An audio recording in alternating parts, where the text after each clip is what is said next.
ओम नमो भगवते वासुदेवाय। श्रीमद् भागवत महापुराण के दशम स्कंध में कालिया के कालिया दह में आने की कथा तथा भगवान का व्रजवासियों को दावानल से बचाना। इस कथा को सुनते हुए राजा परीक्षित ने पूछा, भगवान, कालिया नाग ने नागों के निवास स्थान रमणक द्वीप को क्यों छोड़ा था और उस अकेले ने ही गरुड़ जी का कौन सा अपराध किया था? श्री सुखदेव जी ने कहा, परीक्षित, पूर्व काल में गरुड़ जी को उपहार स्वरूप प्राप्त होने वाले सर्पों ने यह नियम कर लिया था कि प्रत्येक मास में निर्दिष्ट वृक्ष के नीचे गरुड़ को एक सर्प की भेंट दी जाए।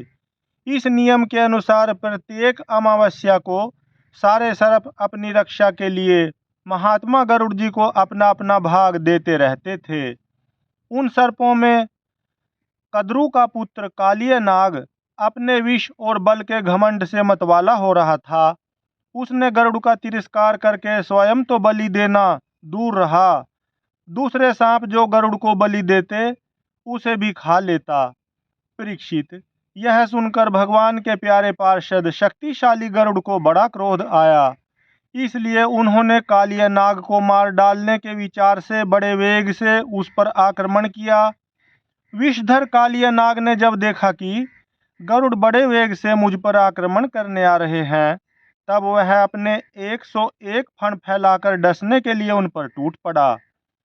उसके पास शस्त्र थे केवल दांत, इसलिए उसने दांतों से गरुड़ को डस लिया। उस समय वह अपनी भयावनी जीभें लपलपा रहा था। उसकी सांसें लंबी चल रही थी और आंखें बड़ी डरावनी जान पड़ती थीं। तारक्ष्यानंदन गरुड़ जी विष्णु भगवान के वाहन हैं और उनका वेग तथा पराक्रम भी अतुलनीय है। कालिया नाग की यह ढिठाई देखकर उनका क्रोध और भी बढ़ गया तथा उन्होंने उसे अपने शरीर से झटक कर फेंक दिया एवं अपने सुनहले बाएं पंख से कालिया नाग पर बड़े जोर से प्रहार किया। उनके पंख की चोट से कालिया नाग घायल हो गया। वह घबराकर वहां से भागा और यमुना जी के इस कुंड में चला आया। यमुना जी का यह कुंड गरुड़ के लिए अगम्य था, साथ ही वह इतना गहरा था कि उसमें दूसरे लोग भी नहीं जा सकते थे।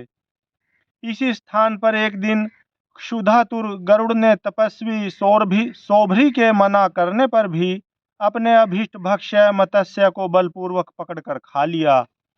अपने मुखिया मत्स्यराज के मारे जाने के कारण मछलियों को बड़ा कष्ट हुआ। वे अत्यंत दीन और व्याकुल हो गईं। उनकी यह दशा देखकर महर्षि सौभरी को बड़ी दया आई। उन्होंने उस कुंड में रहने वाले सब जीवों की भलाई के लिए गरुड़ को यह शाप दे दिया, यदि गरुड़ फिर कभी इस कुंड में घुसकर मछलियों को खाएंगे तो उसी क्षण प्राणों से हाथ धो बैठेंगे।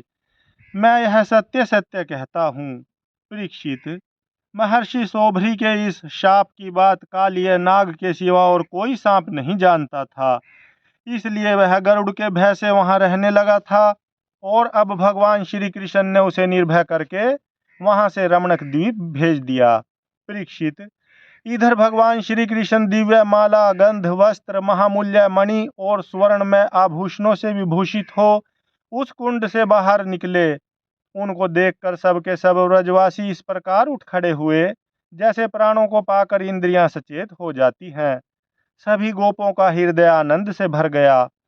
वे बड़े प्रेम और प्रसन्नता से अपने कन्हैया को हृदय से लगाने लगे। परीक्षित, यशोदा रानी, रोहिणी जी, नंद बाबा, गोपी और गोप सभी श्री कृष्ण को पाकर सचेत हो गए। उनका मनोरथ सफल हो गया। बलराम जी तो भगवान का प्रभाव जानते ही थे। वे श्री कृष्ण को हृदय से लगाकर हंसने लगे। पर्वत, वृक्ष, गाय, बैल, बछड़े सब के सब आनंद मग्न हो गए। गोपों के कुल गुरु ब्राह्मणों ने अपनी पत्नियों के साथ नंद बाबा के पास आकर कहा, नंद जी, तुम्हारे बालक को कालिया नाग ने पकड़ लिया था, सो छूट कर आ गया। यह बड़े सौभाग्य की बात है। श्री कृष्ण के मृत्यु के मुख से लौट आने के उपलक्ष्य में तुम ब्राह्मणों को दान करो। परीक्षित, ब्राह्मणों की बात सुनकर नंद बाबा को बड़ी प्रसन्नता हुई। उन्होंने बहुत सा सोना और गौवें ब्राह्मणों को दान दी। परम सौभाग्यवती देवी यशोदा ने भी काल के गाल से बचे हुए अपने लाल को गोद में लेकर हृदय से चिपका लिया। उनकी आंखों से आनंद के आंसुओं की बूंदें बार बार टपकी पड़ती थीं। राजेंद्र, व्रजवासी और गौवें सब बहुत ही थक गए थे। ऊपर से भूख प्यास भी लग रही थी, इसलिए उस रात वे व्रज में नहीं गए। वहीं यमुना जी के तट पर सो रहे। गर्मी के दिन थे, उधर का वन सूख गया था। आधी रात के समय उसमें आग लग गई। उस आग ने सोए हुए व्रजवासियों को चारों ओर से घेर लिया और वह उन्हें जलाने लगी। आग की आंच लगने पर व्रजवासी घबराकर उठ खड़े हुए और लीला मनुष्य भगवान श्री कृष्ण की शरण में गए। उन्होंने कहा, प्यारे श्री कृष्ण, श्याम सुंदर, महाभाग्यवान बलराम, तुम दोनों का बल विक्रम अनंत है। देखो देखो, भयंकर आग तुम्हारे सगे संबंधी हम स्वजनों को जलाना ही चाहती है। तुम में सब सामर्थ्य है, हम तुम्हारे सुहृद हैं, इसलिए इस प्रलय की अपार आग से हमें बचाओ। प्रभु, हम मृत्यु से नहीं डरते, परंतु तुम्हारे अकौतुभय चरण कमल छोड़ने में हम असमर्थ हैं। भगवान अनंत हैं, वे अनंत शक्तियों को धारण करते हैं। उन जगदीश्वर भगवान श्री कृष्ण ने जब देखा कि मेरे स्वजन इस प्रकार व्याकुल हो रहे हैं, तब वे उस भयंकर आग को पी गए। प्रलंबासुर का उद्धार। इस कथा को सुनाते हुए श्री सुखदेव जी आगे कहते हैं, परीक्षित, अब आनंदित स्वजन संबंधियों को घिरे हुए एवं उनके मुख से अपनी कीर्ति का गान सुनते हुए श्री कृष्ण ने गोकुल मंडित गोष्ठ में प्रवेश किया। इस प्रकार अपनी योग माया से ग्वाल का सा वेश बनाकर राम और श्याम व्रज में कीड़ा कर रहे थे। उन दिनों ग्रीष्म ऋतु थी। यह शरीरधारियों को बहुत प्रिय नहीं है, परंतु वृंदावन के स्वाभाविक गुणों से वहां वसंत की ही छटा छिटक रही थी। इसका कारण था वृंदावन में परम मधुर भगवान श्याम सुंदर श्री कृष्ण और बलराम जी निवास जो करते थे। झिंगुरों की तीखी झंकार झरनों के मधुर झरझर में छिप गई थी। उन झरनों से सदा सर्वदा बहुत ठंडी जल की फुहियां उड़ा करती थीं, जिनसे वहां के वृक्षों की हरियाली देखते ही बनती थी। जिधर देखिए हरी हरी दूब से पृथ्वी हरी हरी हो रही थी। नदी, सरोवर एवं झरनों की लहरों का स्पर्श करके जो वायु चलती थी, उसमें लाल, पीले, नीले, तुरंत के खिले हुए, देर के खिले हुए, कलहार, उत्पाल, उत्पल आदि अनेकों प्रकार के कमलों का पराग मिला हुआ होता था। इस शीतल, मंद और सुगंध वायु के कारण वनवासियों को गर्मी का किसी प्रकार का क्लेश नहीं सहना पड़ता था। न दावाग्नि का ताप लगता था और न तो सूर्य का घाम ही। नदियों में अगाध जल भरा हुआ था। बड़ी बड़ी लहरें उनके तटों को चूम जाया करती थीं। वे उनके पुलिनों से टकराती और उन्हें स्वच्छ बना जाती। उनके कारण आसपास की भूमि गीली बनी रहती और सूर्य की अत्यंत उग्र तथा तीखी किरणें भी वहां की पृथ्वी और हरी भरी घास को नहीं सुखा सकती थीं। चारों ओर हरियाली छा रही थी। उस वन में वृक्षों की पात फूलों से लद रही थी। जहां देखिए वहीं की सुंदरता फूटी पड़ती थी। कहीं रंग बिरंगे पक्षी चहक रहे थे, कहीं रंग बिरंगे पक्षी चहक रहे हैं तो कहीं तरह तरह के हरिन चौकड़ी भर रहे हैं, कहीं मोर कूक रहे हैं तो कहीं भौरे गुंजार कर रहे हैं, कहीं कोयलें कुहक रही हैं तो कहीं सारस अलग ही अपना आलाप छेड़े हुए हैं। ऐसा सुंदर वन देखकर श्याम सुंदर श्री कृष्ण और गौर सुंदर बलराम जी ने उसमें विहार करने की इच्छा की। आगे आगे गौवें चलीं, पीछे पीछे ग्वाल बाल और बीच में अपने बड़े भाई के साथ बांसुरी बजाते हुए श्री कृष्ण। राम, श्याम और ग्वाल बालों ने नव पल्लवों, मोर पंख के गुच्छों, सुंदर सुंदर पुष्पों के हारों और गेरू आदि रंगीन धातुओं से अपने को भांति भांति से सजा लिया। फिर कोई आनंद में मग्न होकर नाचने लगा, तो कोई ताल ठोंक कर कुश्ती लड़ने लगा और किसी किसी ने राग अलापना शुरू कर दिया। जिस समय श्री कृष्ण नाचने लगते उस समय कुछ ग्वाल बाल गाने लगते और कुछ बांसुरी तथा सिंगी बजाने लगते। कुछ हथेली से ही ताल देते तो कुछ वाह वाह करने लगते। परीक्षित, उस समय नट जैसे अपने नायक की प्रशंसा करते हैं वैसे ही देवता लोग ग्वाल बालों का रूप धारण करके वहां आते और गोप जाति में जन्म लेकर छिपे हुए बलराम और श्री कृष्ण की स्तुति करने लगते। घुंघराली अलकों वाले श्याम और बलराम कभी एक दूसरे का हाथ पकड़कर कुम्हार के चाक की तरह चक्कर काटते, घुमरी परेता खेलते, कभी एक दूसरे से अधिक फांद जाने की इच्छा से कूदते, कूड़ी डाकते, कभी कहीं होड़ लगाकर ढेले फेंकते तो कभी ताल ठोक ठोक कर रस्सा कसी करते। एक दल दूसरे दल के विपरीत रस्सी पकड़कर खींचता और कभी कहीं एक दूसरे से कुश्ती लड़ते लड़ाते। इस प्रकार तरह तरह के खेल खेलते। कहीं कहीं जब दूसरे ग्वाल बाल नाचने लगते तो श्री कृष्ण और बलराम जी गाते या बांसुरी सिंगी आदि बजाते और महाराज कभी कभी वे वाह वाह कहकर उनकी प्रशंसा भी करने लगते। कभी एक दूसरे पर बेल, जायफल या आंवले के फल हाथ में लेकर फेंकते, कभी एक दूसरे की आंख बंद करके छिप जाते और वह पीछे से ढूंढता। इस प्रकार आंख मिचौनी खेलते। कभी एक दूसरे को छूने के लिए बहुत दूर दूर तक दौड़ते रहते और कभी पशु पक्षियों की चेष्टाओं का अनुकरण करते।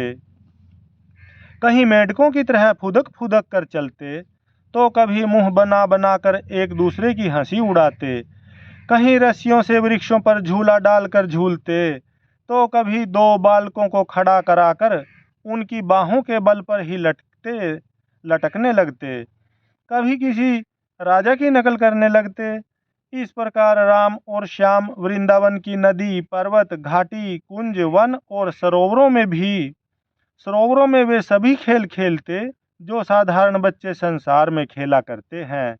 एक दिन जब बलराम और श्री कृष्ण ग्वाल बालों के साथ उस वन में गौवें चरा रहे थे तब ग्वाल के वेश में प्रलंब नाम का एक असुर आया। उसकी इच्छा थी कि मैं श्री कृष्ण और बलराम को हर ले जाऊं। भगवान श्री कृष्ण सर्वज्ञ हैं, वे उसे देखते ही पहचान गए। फिर भी उन्होंने उसका मित्रता का प्रस्ताव स्वीकार कर लिया। वे मन ही मन यह सोच रहे थे कि किस युक्ति से इसका वध करना चाहिए। ग्वाल बालों में सबसे बड़े खिलाड़ी, खेलों के आचार्य श्री कृष्ण ही थे। उन्होंने सब ग्वाल बालों को बुलाकर कहा, मेरे प्यारे मित्रों, आज हम लोग अपने को उचित रीति से दो दलों में बांट लें और फिर आनंद से खेलें। उस खेल में ग्वाल बालों ने बलराम और श्री कृष्ण को नायक बनाया। कुछ श्री कृष्ण के साथी बन गए और कुछ बलराम के। फिर उन लोगों ने तरह तरह से ऐसे बहुत से खेल खेले जिनमें एक दल के लोग दूसरे दल के लोगों को अपनी पीठ पर चढ़ाकर एक निर्दिष्ट स्थान पर ले जाते थे। जीतने वाला दल चढ़ता था और हारने वाला दल ढोता था। इस प्रकार एक दूसरे की पीठ पर चढ़ते चढ़ाते श्री कृष्ण आदि ग्वाल बाल गौवें चराते हुए भांडीर नामक वट के पास पहुंच गए। परीक्षित, एक बार बलराम जी के दल वाले श्री दामा, वृषभ आदि ग्वाल बालों ने खेल में बाजी मार ली। तब श्री कृष्ण आदि उन्हें अपनी पीठ पर चढ़ाकर ढोने लगे। हारे हुए श्री कृष्ण ने श्री दामा को अपनी पीठ पर चढ़ाया, भद्रसेन ने वृषभ को और प्रलंब ने बलराम जी को। दानव पुंगव प्रलंब ने देखा कि श्री कृष्ण तो बड़े बलवान हैं, उन्हें मैं नहीं हरा सकूंगा, अतः वह उन्हीं के पक्ष में हो गया और बलराम जी को लेकर फुर्ती से भाग चला और पीठ पर से उतारने के लिए जो स्थान नियत था उससे आगे निकल गया। बलराम जी बड़े भारी पर्वत के समान बोझा ढोने वाले बलराम जी बड़े भारी पर्वत के समान बोझ वाले थे। उनको लेकर प्रलंबासुर दूर तक न जा सका। उसकी चाल रुक गई। तब उसने अपना स्वाभाविक दैत्य रूप धारण कर लिया। उसके काले शरीर पर सोने के गहने चमक रहे थे और गौर सुंदर बलराम जी को धारण करने के कारण उसकी ऐसी शोभा हो रही थी मानो बिजली से युक्त काला बादल चंद्रमा को धारण किए हुए हो। उसकी आंखें आग की तरह धधक रही थीं और दाढ़ें भौहों तक पहुंची हुई बड़ी भयावनी थीं। उसके लाल लाल बाल इस तरह बिखर रहे थे मानो आग की लपटें उठ रही हों।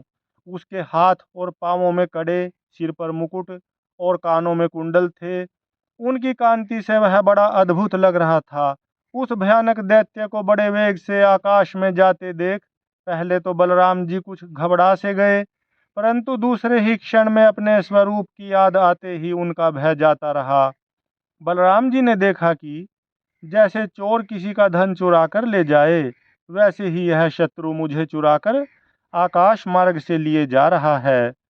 उस समय जैसे इंद्र ने पर्वतों पर वज्र चलाया था, वैसे ही उन्होंने क्रोध करके उसके सिर पर एक घुंसा कसकर जमाया।